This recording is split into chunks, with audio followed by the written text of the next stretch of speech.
gusto ni Senator Tulfo hair strand to hair strand. Pero pag DNA kasi, absolute yan eh. Kung DNA na makukuha sa hair strand at saka DNA na makukuha dito sa baso, magkaiba. Pareho lang yan. Kasi isa lang ang DNA ng tao eh. Kung anong DNA na makukuha doon sa buhok at DNA na makukuha dito sa iniinuman niya, mag-match yan. Pareho lang yan.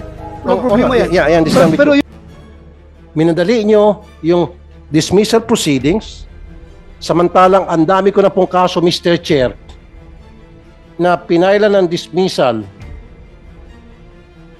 yung isang pulis na gumawa ng kalokohan, inabot ng taon. Taon. Na-promote pa. Hindi ma-dismiss. Pero itong taga-drug enforcement unit na-dismiss in a matter of month or months. Ang bilis. Siyempre, na ma-dismiss na. Kaya nga, nung tanong kanina si Senator Tolentino, at large. Kung hindi nyo sana pinailan muna ng dismissal proceeding, nakahold sana siya ngayon sa PNP. Habang continuous yung inyong investigation at pagkalap ng ebidensya against him. Bakit yung dinismiss agad? Bakit yun agad ang pinuntiran nyo ma-dismiss para mapakawalan? Pero kung ako po ang tatanungin sana, General, gagamit po ako ng tinatawag na diskarte. But this guy, he's already there. Hawak na natin, sir eh. Di ba? Wala siyang kawala.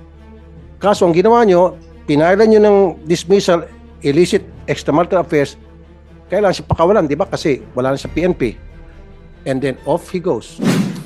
si Major De Castro, whether or not dinismiss nyo siya administratively, kahit na hindi nyo siya dinismiss, kung ganun siya ka-guilty, mag-at-large talaga yun, sisibat talaga yun. Sisibat talaga yun. Kasi sabihin mo, kahit na hindi nyo dinismiss yun, wala naman tayong power sa PNP na ikulong siya dahil bawal yan. Wala, hindi pa na-approve yung batas natin ginawa ngayon na kapag ang isang pulis, mayroon siyang misdemeanor na ginawa, may power na ngayon ang Chief PNP, yung RD, yung Provincial Director, na ikulong siya. Ngayon, yung batas ngayon na ginagawa natin. Pero sa ngayon, kahit na sabihin mong ano siya, under ang tawag niya, ang term natin dyan, restrictive custody, hindi pa rin siya nakakulong, sa loob lang siya ng barracks, sa loob ng perimeter camp, naglalakad-lakad. Paglalabas siya para bibili ng something, hindi natin siya pwede pigilan dahil hindi natin siya pwede restrict. Dahil yan naman talaga limitasyon natin, kaya natin gumawa ng batas. So kahit na hindi nyo siya dinismiss, kahit active pa siya ngayon, kung alam niyang guilty siya, lalayas talaga yun. Sisibat at sibat yun. Walang hold ang PNP, hindi talaga niya makulong. Yes, malakap yun. That evidence might not be admissible in court, will not be admissible in court because I know that, Major General. I know that. Consent, I know that for a fact, of course. Pero at least it will give you a guide na para kung saan niyo i-focus yung investigation niyo. Hindi na kayo mag-isip-isip na baka si Juan, si Pedro, si Mario ang suspect. At least pag ginawa niyo yun, tapos napatunayan na talagang siya pala ito, doon na kayo magpo-focus. Si Juan na talaga, wag na kayo maghanap ng ibang suspect kasi ito na si Juan based dito sa nakalap natin na ebidensya sa DNA. Di ba? And second, yung kape na ininuman niya, anong ebidensya pong nakuha niyo sa sasakyan? Di ba hair strand? Oh, hair strand, coffee. Meron pong saliva dun sa baso po sir na pinag-inuman niya. So, pero sir, gamitin yun. di ba may nakuha kayong hair strands doon? Sinabi niyo sa akin, di ba? Ilang pieces ho na hair strands? 3, 4? O di ba? So dapat, kung saan siya natutulog, doon sa kama niya, pagising niya, imposible walang hair strand doon, di ba? Anyway, gusto ni Senator Tulfo hair strand to hair strand. Pero pag DNA kasi, absolute yan eh. Kung DNA na makukuha sa hair strand at saka DNA na makukuha dito sa baso, magkaiba. Pareho lang yan. Kasi isa lang ang DNA ng tao eh. Kung anong DNA na makukuha doon sa buhok at DNA na makukuha dito sa iniinuman niya, mag-match yan. Pareho lang yan. Walang problema yan. Yeah, I understand. Pero yun, ang question nila, ang issue dyan is yung admissibility in court. Dahil yun nga, yung poisonous tree ang lalabas dyan, di ba? Yung poisonous tree doctrine na anything evidence na makukuha mo without the consent of the tao is magiging poisonous yan. Yung fruit of the poisonous tree. Yeah, fruit of the poisonous tree. Oh. Pero yan nga, I agree with you, Mr. Chair, na hindi natin pwedeng gamitin yung sa korte. I know that. Oh. Pero at least, mafo-focus nyo yung inyong investigation. Pero- Pag napatunayan, base sa inyong pag-secure na walang court order halimbawa, at napatunayan yung ebidensya na ito nga pala talaga ang suspect natin, Pero- then doon na kayo magfo-focus. Huwag na kayo mag-focus sa iba pa. Tama yun. Pero, Your Honor, Senator Tulfo, yung mga pulis na ito, sigurado ako, without yung DNA, alam na nila yung focus nila kung saan sila nakapokus eh. Nakapokus na talaga sila doon sa mga primary suspects. Kahit na wala pang DNA results, alam na nila yung mga mga investigador ito na... Chairman. But yeah, go ahead, Senator, Chairman, Senator with indulgence Tolentino. of Senator Tulfo and the Honorable Chair, just a point of order. Why don't we allow Colonel Malinaw to complete the narrative? Yung last 2 minutes na, fast forward mo. Nasaan ngayon si Catherine Camilon? Nasaan si Major De Castro? Pangatlo, ano ng status ng kaso? Tapusin mo lang yan para for purposes of the records of this committee. Yung tatlo lang yan. Yes, sir. Bilisan na yan. Huwag mo nang step by step lahat Yes, sir. yung kanina. I'll just go And then directly to please provide the committee a copy of your presentation to complete the loop. Yes, sir. We'll Thank you. comply, sir. Please proceed. We'll go directly to the date of the filing of the case, sir. Ano si Catherine ngayon? Huwag mo nang yung timeline, huwag na yan. Yes, sir. The November 3 testimony of the two witnesses, sir, that was the last time the body of Catherine was seen being transferred from a Nissan Juke into a red CRV. So hindi na siya nakikita pa hanggang Yes, ngayon? sir. That was from the testimony of the two Okay. witnesses. Nasaan na si Major De Castro? Major De Castro, sir, was dismissed last January 13, if I'm not Dismissed from the mistaken. service. Yes, sir. So He's at large now, sir. civilian na siya at large. Yes, Anong sir. status na ng kaso? May na-file The na case, kayo? sir, is presently with the regional state prosecutor for A, based in San Pablo, after we filed a motion for inhibition for the Batangas Provincial Prosecutor's Office to inhibit from handling the case, sir. It was approved, sir, by the Batangas Prosecutor's Office and transferred to the regional level of the DOJ RSP, sir. Sandali, Senator Tol, bakit kayo nag-request na mag-inhibit yung prosecutor? Yes, sir. Based on our consultation with the family, and because the counsel of Jeffrey Magpantay is a former prosecutor of Batangas Prosecutor's Office Okay. I get the and a point. retired judge, at parating nandun, sir, sa Prosecutor's Okay, thank you. Office. Yes, sir. Thank you, sir. So, missing, with the permission of Senator, your chairman, Your Honor, missing si Catherine, Yes, sir. at large si Major De Castro, Yes, sir.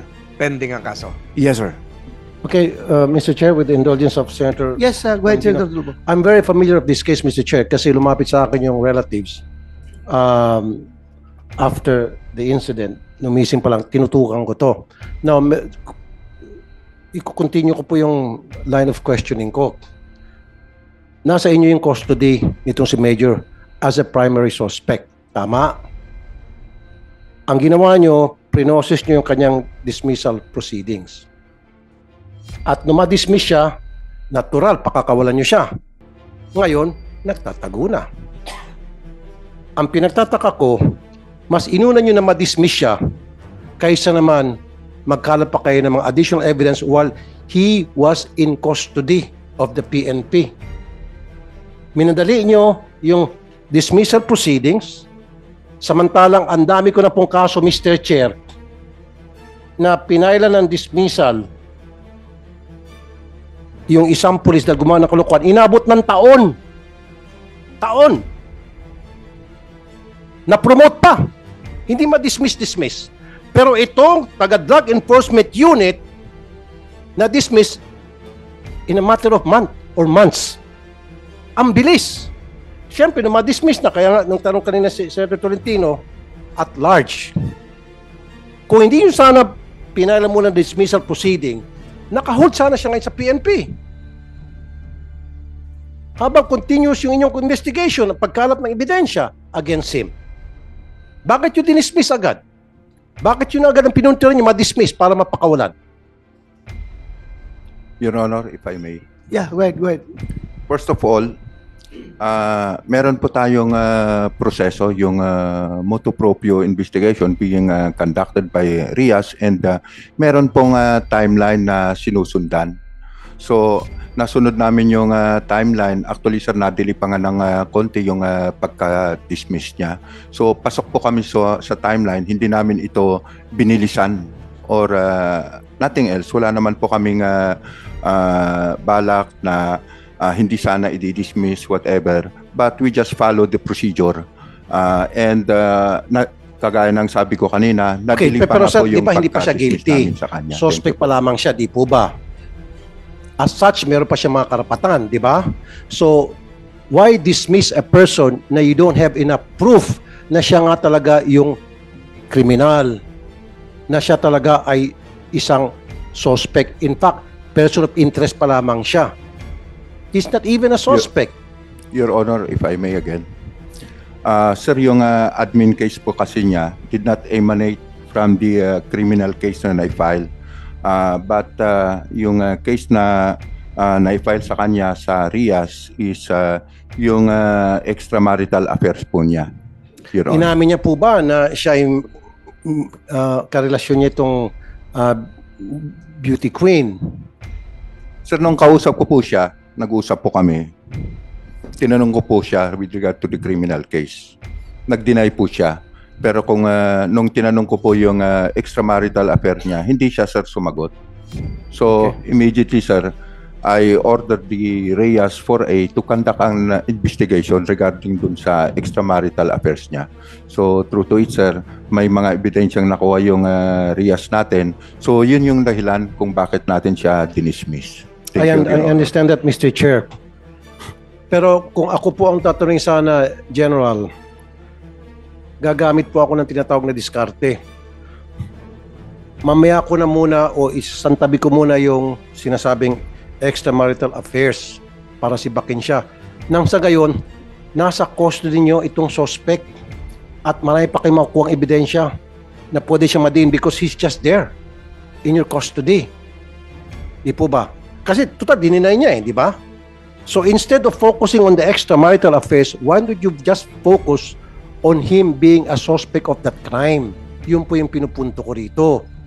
Now, kung siya po ay kung pinokus niyo po yung inyong investigation, him being a suspect, not him being immoral, then mas malaki po sana ang pakinabang ng ating PNP. Ngayon, napabilis po yung extramarital affairs at siya po na-dismiss. At large siya ngayon.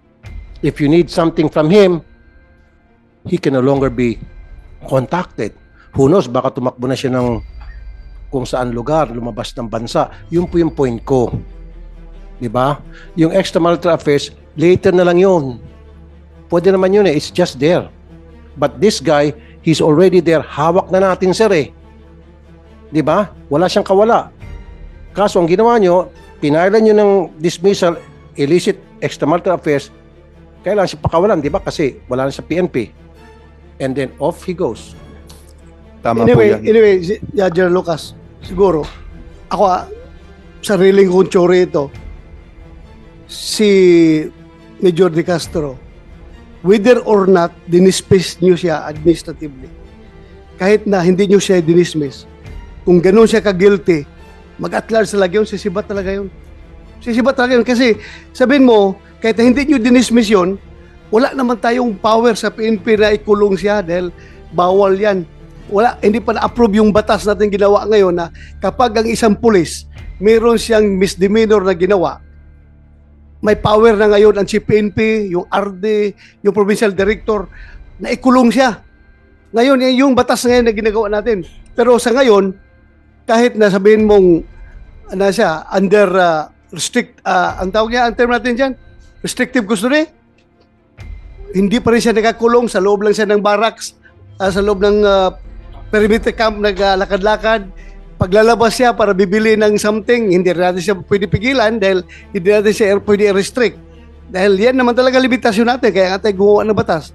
So kahit na hindi nyo siya dinismiss, kahit active pa siya ngayon, kung alam niyang guilty siya, lalayas talaga yon.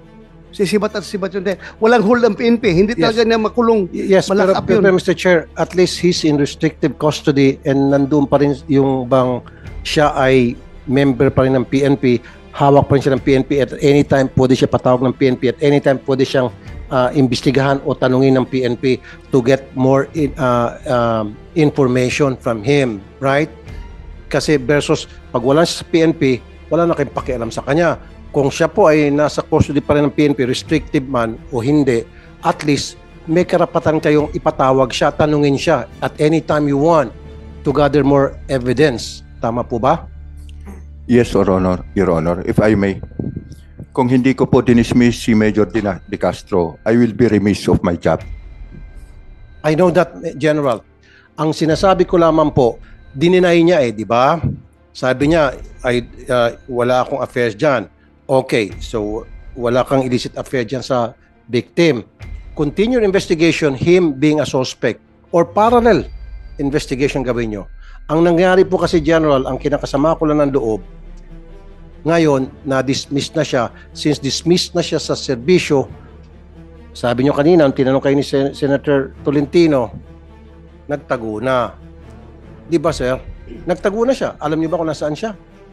Your Honor, hindi naman po nagtago. Actually, kausap pa namin kagabi until O sabi niyo at large? 2 a.m. At large po sa... Technically, sir.